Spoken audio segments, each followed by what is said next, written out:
After the movement step and the check step comes the challenge phase.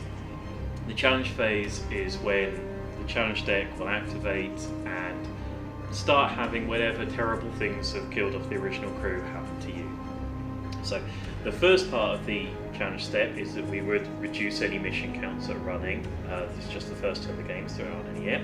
The next step is that we flip the next challenge card and we resolve the face-up challenge card, which is why any cards flipped prior to this step have been skipped by the game.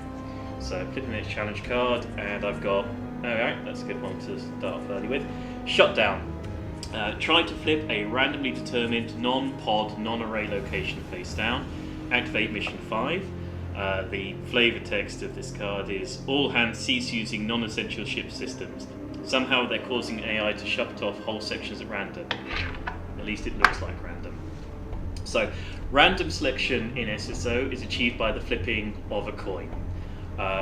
Each location, other than the main airlock, has a little random designator in the corner which says either H or T a certain number of times to allow you to select between locations. So we're trying to randomly determine a non-pod, non-array location. So that'd be either the central corridor, the rec room, or one of the modules. So because each of those locations start with a T, we skip the first letter. So heads will be either the computer module or the rec room, tails either the central corridor or the command module. So tails, so that's either the command module or the central corridor. Tails will be the command module, heads will be the central corridor. And tails is the command module. So we shut down the command module, which we simply do by flipping it face down to its blacked out version. So that location's been shut down. If there were crew in there at the time, they would die. And then we activate mission 5.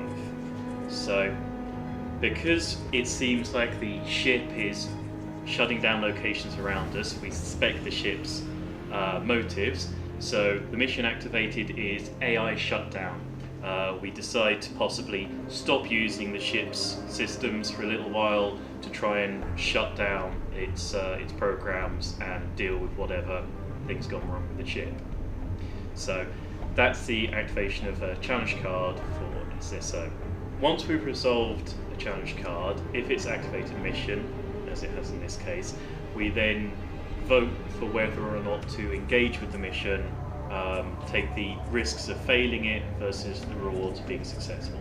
So AI shutdown, which is just activated, has the failed condition that a crew action printed on a location was used during the check phase. So essentially, because I'm trying to avoid using the ship systems because something's gone wrong with the AI, if I use any of the abilities printed on a card, I'll fail this mission.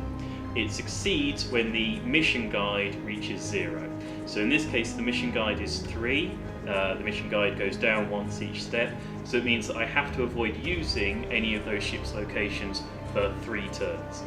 The punishment, if I fail the mission, or if I choose to vote it down, is that I have to reduce every crew member's morale by 1. The reward is that I'll get to flip an additional 2 challenge cards. I've in some way managed to start dealing with the problems of the AI attacking me, so I'm managing to go through the challenge deck more swiftly. So the way that we vote for a mission in SSO is that we take all of the rank tokens that are currently on a crew member's own card. So because it's the first turn, each of the rank tokens are currently on the crew's card.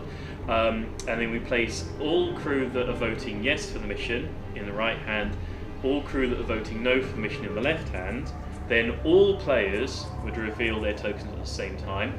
We add up the total ranks in each hand. If the token in the right hand is higher, we engage with the mission. If the left hand is higher, we abort it. So this means that a higher ranking crew member can carry through engaging with the mission against the best wishes of all the other players if they should so desire. Also, if a mission fails, any crew member who voted for it loses an additional morale because they voted for a mission, they thought it was a good idea and it didn't get achieved, so they feel bad about it. So it does mean that it's a good idea to coordinate your voting so the fewest possible people vote for any mission that you want to carry through as a group. obviously that narrow margin gives anybody who's going to betray the group that much more of an option to make things go their way. So since I'm playing solo at the moment, I'm clearly going to vote in my own best interests. I think this is a good mission to attempt at this point. So the pilot and the radio officer are going to vote yes for a total of 19, whilst the astronaut and the logistics expert are going to vote no for a total of 18. So I've closed my hands, open them, I voted for the mission. So the rank tokens that voted for the mission go onto the card. In case it fails, we know who takes the additional morale loss. The astronaut and logistic expert go back on their cards, and we place a marker on the mission guide 3. I've got 3 turns to avoid using ship systems to hopefully deal with whatever the AI is doing to me at the moment. Okay, so we've skipped a few turns ahead in the game here, so we've come to a point where a crew member's about to die, so I can run through a death phase for SSO. So I've just flipped the challenge card, airlock shutdown, which means I have to shut down the main airlock, and it so happens there's a crew member in it. There are 3 main ways the crew members die during a game of SSO. One is that they're in a location when it gets shut down. Whatever the explanation for the location being shut down, if you're in there, it's always fatal. The second way is that someone tries to breathe when there's no oxygen available for them. The third way is that a crew member has morale 0 during the check step, and they're in a location on their own. Essentially at that point, the pressures of the mission have become such for them that they are no longer a mission asset, and we go for a death phase for them. Occasionally, some challenge cards can directly kill a crew member, but that's a lot more unusual. So the first thing that happens in this instance is that I shut down the main airlock, and then at the end of the step in which I shut it down, the individuals in the airlock die. So in this case, it's the logistics expert. So the first thing that happens is that all crew members lose 1 point of morale. It's pretty disheartening having your teammates flushed out into space. The second thing that would happen is that if anybody has a rank token on the crew card of the individual who just died, they lose extra morale. That's because rank tokens are used to track you doing mean things to other crew members if you choose to, and if that mean thing leads to their demise, you feel pretty guilty about it. But in this case, I haven't done anything mean to my own crew members, so that's not relevant. So the next thing that happens is that the dead crew member's card is removed from the game, as is their movement token. And then if you have an available frozen crew member, which I do, you can unfreeze them, find their movement token and their rank token, set them up as at the start of the game, except that they start with 0 morale and 0 oxygen because they've awoken into a slightly more disheartening situation than if they'd come in as the original rescue team.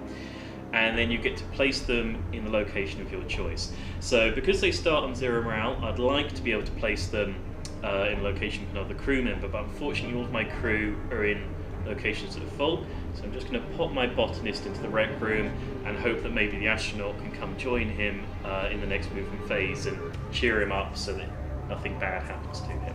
There are 2 ways that a game of SSO can end.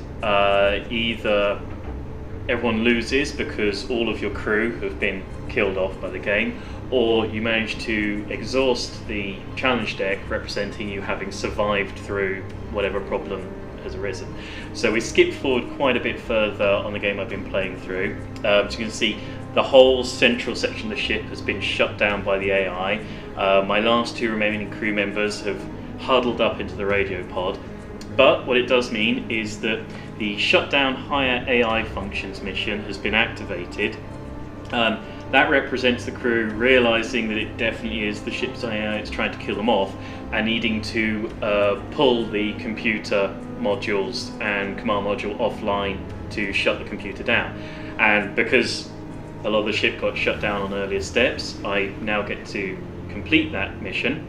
I've got my radio officer in the radio pod that lets me double the reward, and because it's a major mission, it allows me to flip 4 challenge cards.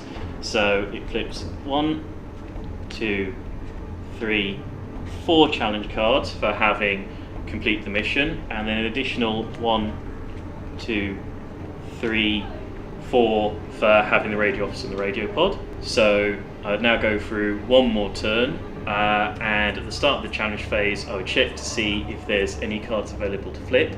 There wouldn't be any, and that's the point which I would have won the game. So those are the basics of a game of SSO. Take a look at some of the artwork and hopefully back us. Thank you very much.